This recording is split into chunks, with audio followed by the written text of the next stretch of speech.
Hello students, hope you all are fine and safe. We were discussing about the chapter Animals and Their Senses, where we have discussed about the senses in land animals, then birds, then water animals like fish and all. Now, suppose I am very happy. So I need someone to share my happiness. So I will dance, I will laugh, I will make a call, I will talk with someone and I will feel very happy. If I am sad, then also I need to share my sorrows. What do you think? Do animals also need to communicate? Yes. Animals also communicate with each other, but they cannot speak like us. Now let us see what are the different ways that animals communicate. Animals communicate through their sounds, through their smell, through their movement and all many things. Why do you think they need to communicate? They need to communicate to show their happiness, means joys, to sense some danger or to alert somebody about the danger. Then whenever they are in fear, they communicate. Whenever they are in anger, then also they communicate. So there are many reasons why animals need to communicate, and they use different methods to communicate with each other. They can make different sounds, they can release different smell, then they can move their body parts in different directions to show their feelings. So like that, different animals, they communicate in different ways. If you see like dogs, they bark to communicate. Cats, they purr. Even if you see the frogs, they croak. The crickets are the small insects, like during the rainy season we can hear them frequently. They chirp. So these are the different ways like when animals need to communicate. If you see in the jungle, then the monkeys, they make different noises. Why? So in jungle, the monkeys, they release these sounds or they to inform the other animals about any danger that is in the form of any tiger or lion. Same way, even the birds that are in the jungle, they chirp and they give a call. So when they give a call, the animals get alerted that yes, there is a tiger or a lion. So in this way, they are actually making aware other animals about the danger that they are going to face. Same way if you see chimpanzees. So apes and chimpanzees, they make very high sounds to communicate. And even when the chimpanzee is very happy, he gives a handshake. So that is why to greet, that means when we greet someone, so it is our culture generally that actually we used to do namaste, but if you go for foreign countries, so there the culture is to greet someone to shake hand. So same way the chimpanzees, they shake hands to communicate. So like monkeys make howling sounds to alert about the danger, same way whales and dolphins, they clicks and whistles. So whistle, you can be observing the sound of the whistle. So the way the sound comes, same way the whales and dolphins, they whistle.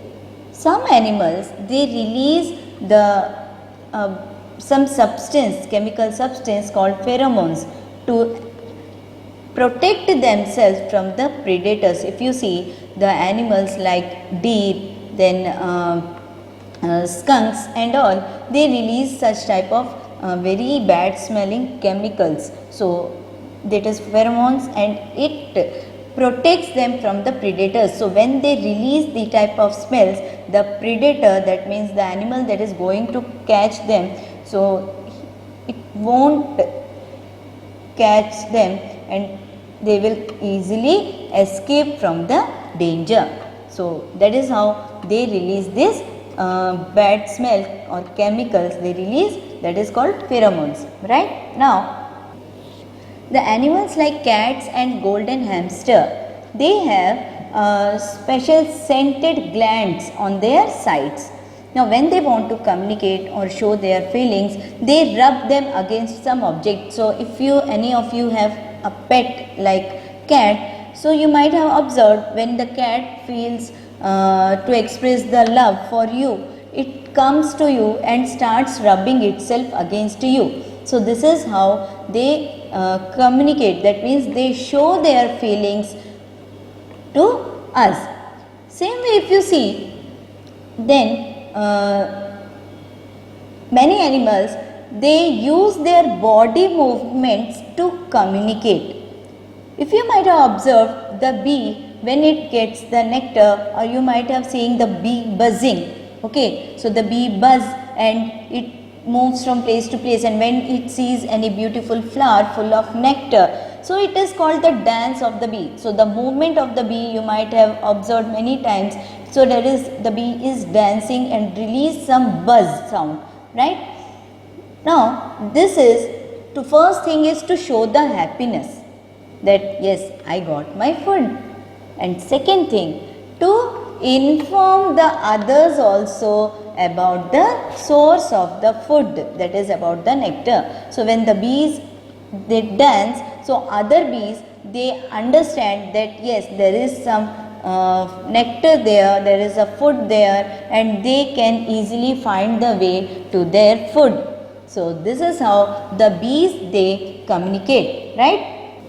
If we talk about crabs, then the male crabs, they claw their flaps to attract the female crab. So like the boys attract girls or girls attract boys, same way the animals need to attract the animals of opposite gender. So to attract them, the male crabs, it flaps them, that is the, especially the fiddler crabs, it flaps its claws so that they can attract the female crabs.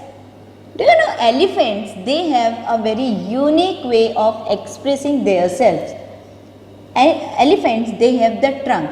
So to show their gratitude or to welcome someone or to show their love, they entwine their trunks. Entwine means it is the windings and twist together. That means what you might have observed, the trunk. So the elephants, it uses its trunks, it twisted in trunks in one or other direction, and sometimes in movies and all generally we watch that it raises to sometimes to bless, or when it has to say pranam to the god, it entwines. That means it folds its trunk in one or other way to show its happiness, to show its gratitude, or to bless someone. So there are many things we use in a whole like a holy animal, or it is a animal that is to be worshipped. So in that way we might have observed in many movies, and even in circus and all, we can see the elephants greeting the people by entwining their trunk. So when it uses its trunk, folds and twists, that is winds and twist. So wind means folding the and twisting its trunk in different directions. So that is how it communicates with us, or we can say with other animals also. So with human beings the communication is quite different, but with other animals they communicate in these ways. In water, the fish, how they communicate? There are certain fish that release some electric current. So they communicate with the help of these electric impulses. Electric impulses means electric currents. And the other animals like sharks, then peddler fish and all, they can easily sense these impulses and they can understand the message. Even many times the fish moves its body parts, that means again according to the movement they communicate with the help of their body. They move their body in different directions to communicate. And the fish, they have a strong taste buds, as we have discussed earlier. They have strong taste buds on their body parts, on their fins and on their full body, means so on their skin and all, so they have the full taste buds. So by sometimes they release the smell also. So in this way they communicate with the other animals. So how they communicate means why there is a need to alert the other animals about the danger and sometimes to protect themselves from the dangers. So they create some vibrations in the water. Some fish they release electric impulses, that means electric current, and the other fish like shark, peddler fish and all, they can easily sense these electric impulses and they can easily understand the message. So students, we have seen that different animals they communicate with each other in different ways, and I repeat, why there is a need. So sometimes they may have to express their feelings like their joys, their then alert other animals about the dangers. Then whenever they are in anger, so like when any lion or tiger they are in anger, they do different activities to show their anger. They move their body in different ways to show their anger.